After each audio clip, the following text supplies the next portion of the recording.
Ya, silakan Pak Indra. Maaf kalau masih agak kurang berantakan. Apa dengar jelas? Assalamualaikum warahmatullahi wabarakatuh. Selamat pagi anak-anak.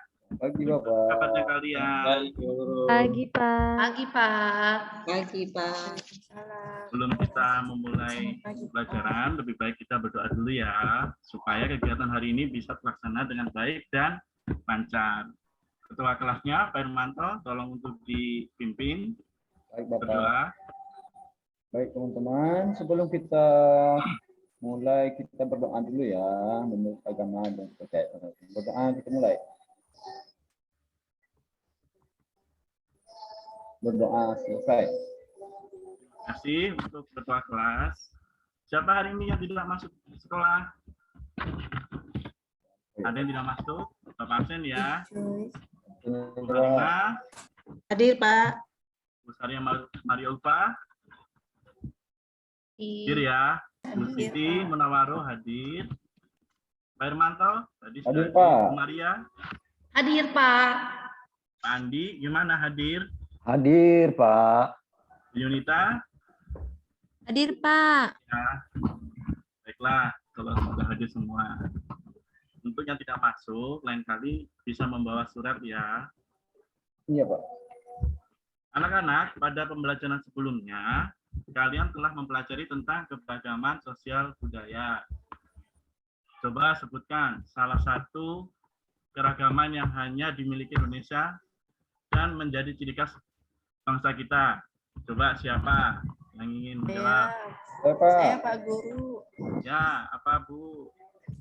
Keragaman suku, Pak. Keragaman suku. Ada lagi? Ada Pak, rumah Bahasa, adat. Pak. Rumah adat, Keragaman bahasa, Pak. Makanan, Bahasa. Pak. makanan. Ayo, apa lagi? Pakaian ada Pak. Pakaian adat.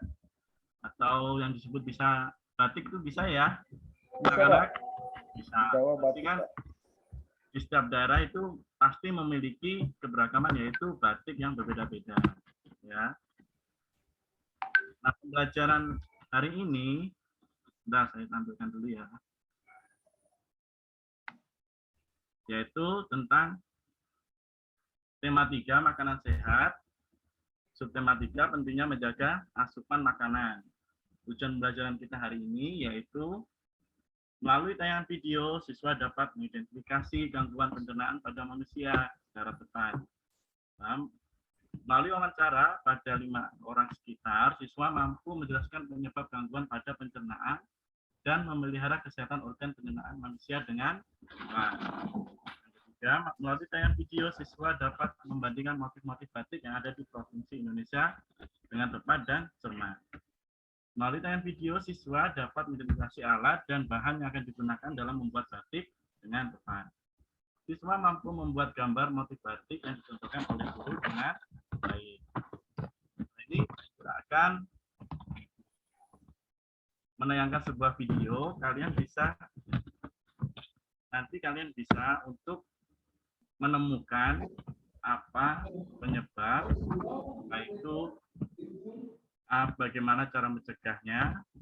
Nanti minimal 1 ya. Ini.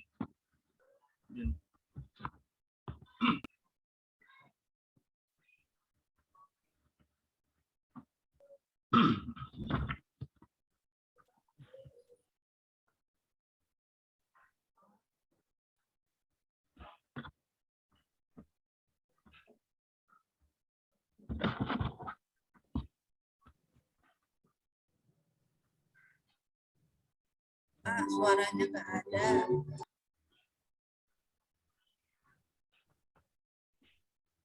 Bentar, Bu.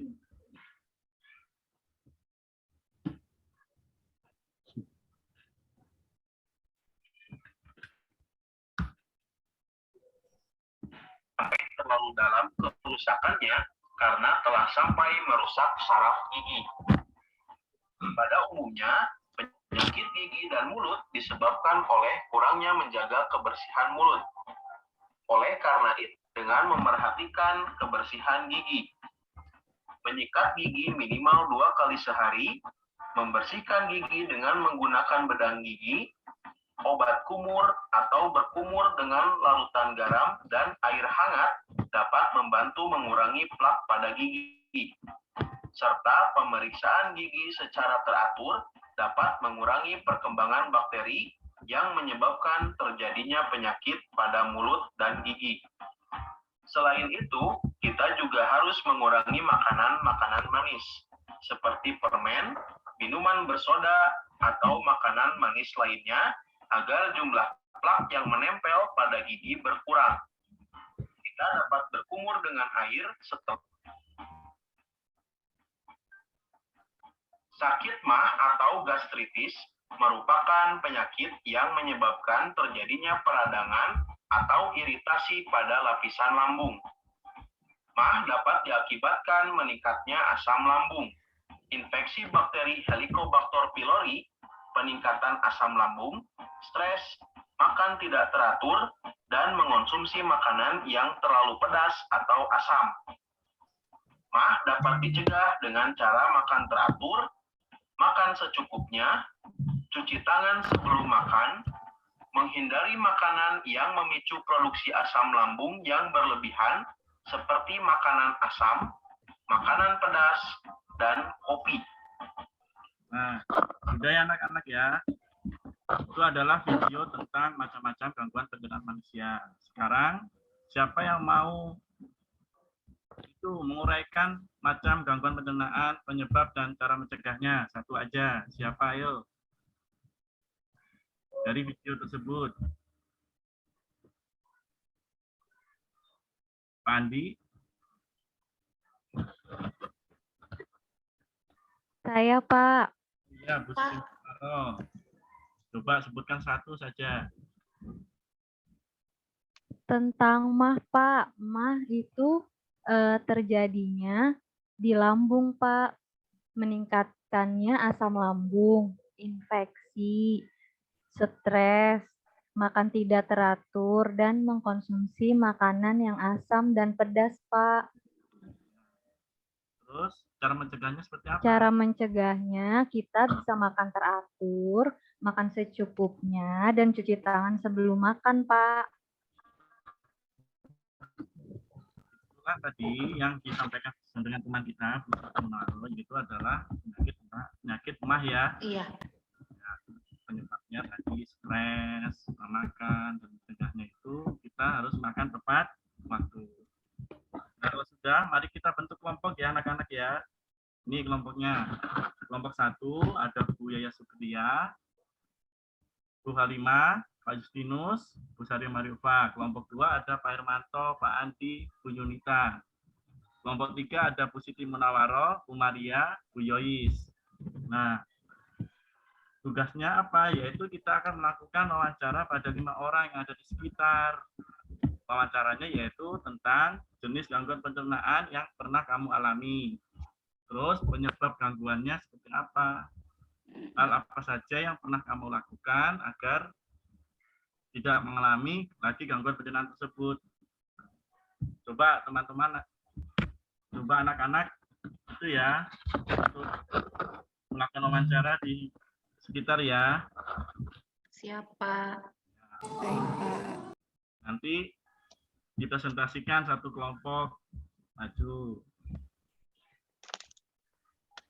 Pak Indra kasih waktu 5 menit. Nah, bagaimana kelompok 1? Apa ada kesulitan? Kelompok 1? Belum, Pak Guru. Belum ada, Pak. Kelompok 2 gimana? Kelompok 2? Belum, Pak. Belum, Pak. Kelompok 3? Belum, Pak. Pak. Bentar, Pak. Lagi didiskusikan. Nah, waktu sudah habis anak-anak ya. Mari Ya, kita Pak. presentasikan. Coba kelompok 1 perwakilan. Siapa yang mau untuk presentasikan? Satu aja ya. Kelompok 1. Pak, saya, Pak. Bu ya, Bu Sari Mariufa. Kelompok 1. Satu aja, Bu ya. Apa jenis gangguan pencernaan yang pernah kamu alami Saya pernah mengalami sakit emah, Pak. Ya, penyebab gangguan pencernaan tersebut? Biasanya saya karena makan makanan yang pedas dan asam, Pak. Kemudian hal apa saja yang harus kamu lakukan agar tidak mengalami lagi gangguan pencernaan tersebut? Biasanya saya minum obat, Pak. Itu saja, Pak. Sekian. Mungkin ada teman-teman lain yang mau Ada tanggapan dari menambahkan. teman lain? Kelompok lain? Mari kita kasih tepuk tangan dulu untuk kelompok 1 yang berani untuk maju ke depan. Ya. Anak-anak, tadi itu adalah bagaimana cara kita untuk melakukan wawancara di sekitar kita dengan gangguan pencernaan, penyebab, dan apa saja untuk cara mencegahnya. Nah, Bapak akan memberikan sebuah bacaan, nanti kalian baca ya. Nanti kalian bisa lihat ada motif batik apa di sini. Ini adalah teks makan sembarangan saat festival batik. Coba kalian baca dulu. Nanti Bapak akan tanyakan di dalam bacaan tersebut ada motif batik apa yang kalian temukan.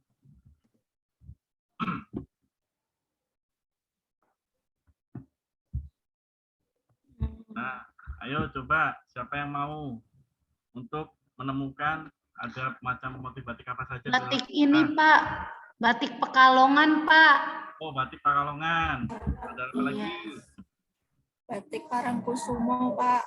Batik Parangkusumo dari mana? Batik Parangkusumo. Dari Solo, Pak. Dari Solo, Pak.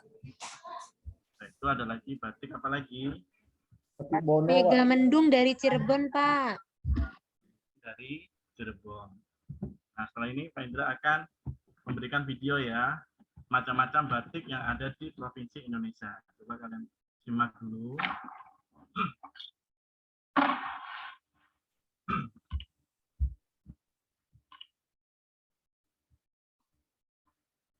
Mari mengenal batik Nusantara dari Sabang sampai Merauke. Aceh.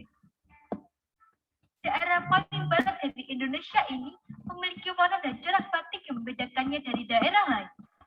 Batik Aceh biasanya memiliki warna-warna cerah seperti merah, kuning, hijau, dan lain-lain. Pada motif atau gambar, Aceh lebih mengutamakan pada tradisi dan falsafah hidup dari masyarakat. Misalnya saja, motif tala angin yang memiliki makna bahwa masyarakat Aceh adalah orang yang dapat menerima perbedaan. Cirebon. Untuk satu provinsi Jawa Barat ada berbagai macam corak batik dibagi kembali dari daerah masing-masing di sini. Namun, boleh dikatakannya hits dan banyak dikenal orang adalah batik Cirebon atau lebih populer dengan motif Megamendung. Corak dengan gambar awan ini memiliki makna kesuburan dan sumber kehidupan.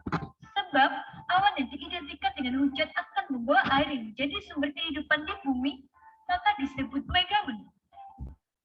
Solo. Salah satu kota yang jadi tempat tinggal keraton ini juga memiliki motif yang berbeda. Pada batik Solo terdapat pola dengan bentuk teratur seperti Sidomukti dan Sidoruruhan. Selain itu, pemilihan warnanya pun lebih gelap seperti coklat hingga kekuningan sesuai dengan karakter masyarakat yang galau. Kediri. Beralih ke Jawa Timur, yaitu Kediri. Sekalipun tahu ada ciri khas kota Kediri, tapi siapa sangka di Kediri juga ada batik yang tidak kalah keren dari kota-kota lain. Batik di sini memiliki berbagai motif, antara lain yang cukup dikenal adalah motif gumul yang diambil dari monumen Simpang Lima Gumul di Kediri. Selain itu, ada pula motif polisis yang digambarkan dengan titik-titik dan bulat. Motif ini memiliki makna keramahan serta lembutnya karakter dari masyarakat Kediri. Dayak. Ya, ini adalah macam-macam batik ada di Provinsi Indonesia. Nah, ini kalian akan mengerjakan ini ya. Nah, amati gambar-gambar motif batik pada tabel ini. Nah, nomor 1. Siapa yang bisa untuk jawab nomor 1? Ayo. Saya, Pak. Nama motifnya apa? Terus Motifnya seperti huruf S, Pak. ya huruf S. Nah, Terus asalnya itu dari Solo, Pak. Bener gak, Pak? betul, Bu. Beri tepuk tangan buat Bu Maria. Nomor 2. Saya, Pak. Iya. Itu kayaknya motif batiknya corak klasik ya, Pak ya. Motif batik semen dari Pekalongan, Pak. Iya, betul dari Pekalongan. Iya, betul, Bu. Saya Pak. Nah, nomor 3, siapa yang ingin? Saya, Pak. Oh iya, Bu Nawaro. Itu kayak motif batik Megamendung ya, Pak? Oh iya, kayak motif Megamendung. Iya, Asalnya- Pak. Asalnya tadi dari Cirebon, Pak. Ya, dari Cirebon. Betul, anak-anak hebat. Tepuk tangan dulu untuk Bu Siti Munawaro. Nomor 4. Siapa yang nomor 4? Malang, Pak. Dari mana? Dari Malang, Pak. Oh, dari Malang. Iya. Apa tadi itu? Pak Irmanto ya? Iya, Pak. Iya. Tepuk tangan buat Pak Irmanto. Nah, di sini kita sudah mengenal motif-motif batik. Sekarang kita ingin tahu kan caranya bagaimana untuk buat batik. Nah, ini adalah ada 3 teknik, yaitu teknik sablon, teknik batik cap, dan teknik mencanting. Coba kita perhatikan dulu teknik sablon seperti apa. Ini ada suaranya ya.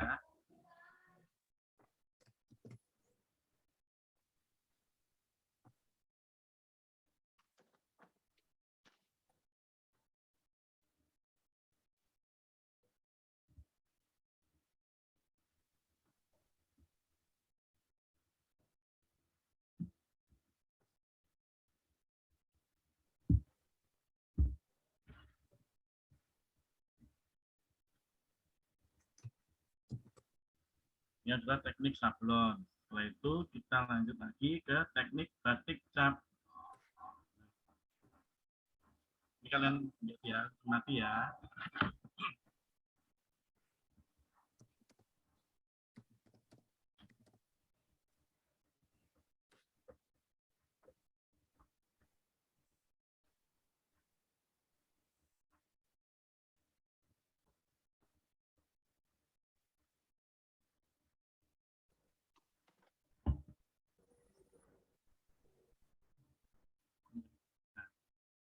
Setelah itu kita lanjut lagi ya. Ini teknik mencanting batik.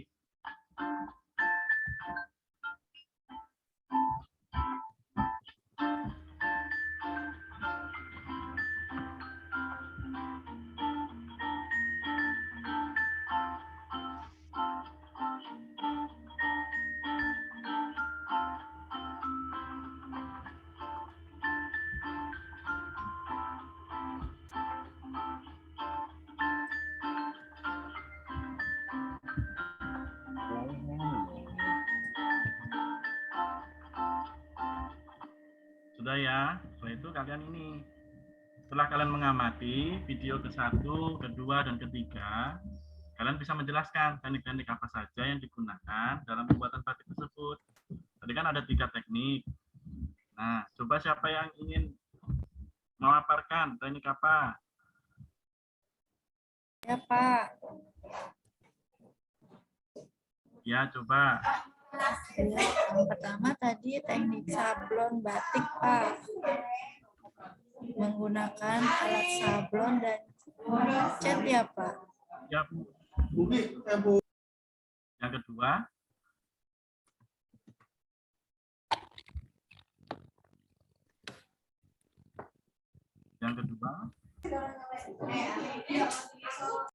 siapa lagi yang mau untuk yang kedua?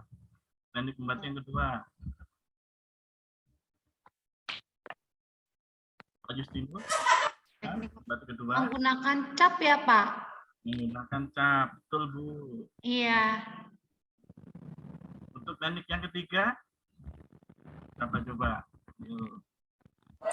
Saya lagi, Pak. Pakai canting, Pak. Canting ya. Sabar ya. Sablon juga, Pak. Iya, sablon ya. Nah, inilah tadi kita sudah pelajari tentang teknik-teknik untuk membuat apa?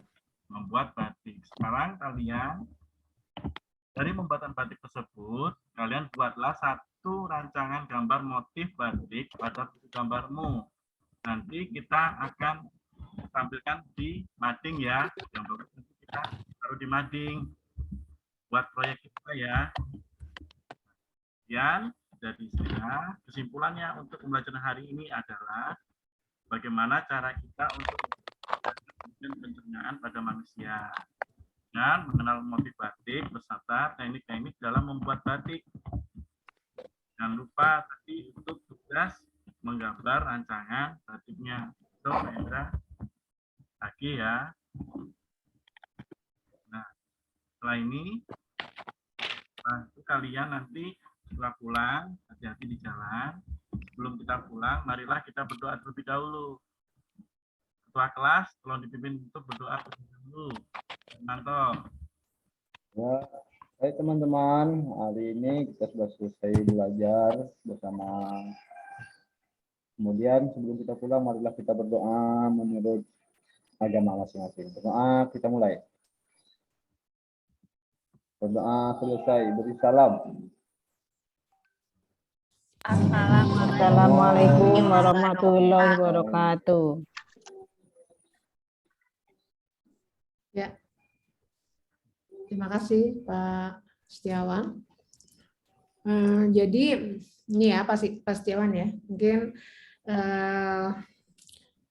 tadi itu stimulasi terhadap siswa dalam rangka ini kan tadi Pak Setiawan apa ininya? Project based learning apa problem?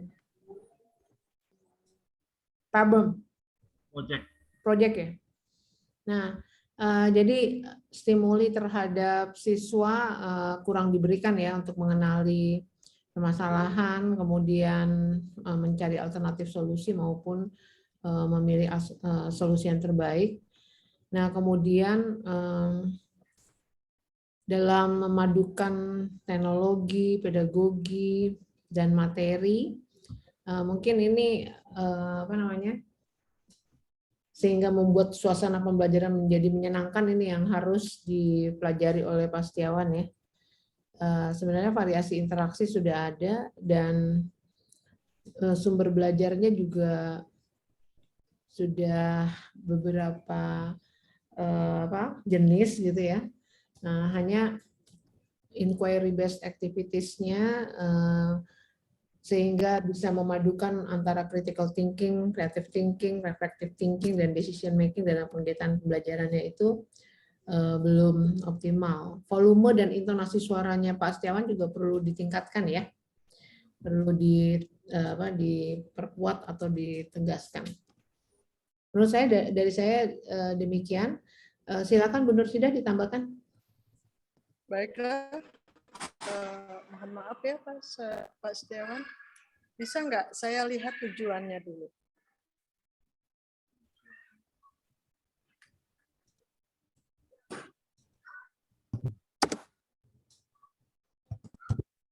Ya, untuk kegiatan pembelajaran itu tahapan pendahuluannya tolong dilengkapi ya Pak ya. Lalu untuk kegiatannya kita lihat melalui tayangan video, siswa dapat mengidentifikasi gangguan pencernaan pada manusia secara tepat. Gangguan pencernaan. Nah, tadi Bapak udah bagus videonya, Bapak tampilkan gigi. Nah, itu gimana kalau kita fokus dulu, ada gigi yang utuh, ada gigi yang memang sudah bolong-bolong. Karena kan anak-anak mau mengidentifikasi, biar anak nanti tahu gitu loh. Oh, ternyata gigi yang utuh ini bisa bolong, penyebabnya apa? Karena di sini kan kita mau mengidentifikasi. Nah, dari situ Bapak boleh munculkan. Jadi satu-satu video itu Bapak perlihatkan, jangan cepat-cepat dulu. Karena biar anak paham. Oh, gigi juga kalau sakit tuh begini. Jadi itu sebaiknya informasinya jangan melalui dari videonya dulu, gambarnya aja dulu, non non komentar dulu, biarkan anak-anak melihat dulu. Oh, giginya tadinya utuh, terus bolong-bolong. Nah, dari situ ada anak misalkan makan apa nih, Bapak baru adakan interaksi. Ini anak-anak gigi kita nih tadinya utuh, kok ini bolong-bolong, kira-kira apa ya penyebabnya? Nah, kan nanti anak-anak secara ini akan menjawab, oh itu Pak karena makan permen, ini, bla bla. Akhirnya menemukan anak-anak, nah baru Bapak tayangkan, ini loh kena saraf gigi ini, nah seperti itu. Lalu yang kedua lagi tentang lambung juga sama seperti itu. Jadi kalau bisa kita pancing dulu anak-anak itu. Jadi jangan langsung video kita itu menunjukkan bahwa penyakit gigi itu disebabkan karena ini, jangan Pak. Jadi kalau bisa kita lihat, karena di sini melalui tayangan video siswa dapat mengidentifikasi gangguan. Jadi biarkan dia dulu. Nah, terus lalu yang kedua, Bapak sudah melakukan wawancara, ini juga tahapannya tadi sudah ada, bagus. Lalu yang ketiga, melalui tayangan video dapat membandingkan motif-motif batik. Nah, ini juga Bapak bisa peralihan dari tujuan kedua, ketiga, Bapak bisa isi dengan ice breaking, dengan apa. Nah, untuk yang batik, Bapak udah bagus. Jadi sudah terlihat pemanfaatan tujuan dengan materinya sudah sesuai. Saya rasa tinggal ditingkatkan lagi untuk teman-teman yang lain, manfaatkanlah video itu sebagai alat peraga, jangan sebagai sumbernya dulu. Kalau udah sebagai peraga, untuk memperkuat sumber yang jelasnya, baru kita kasih yang secara utuhnya. Seperti itu saja, Prof. Mohon maaf, terima kasih. Ya, terima kasih Bu Nursidah. Baiklah, kita stop ya recordingnya Pak Setiawan.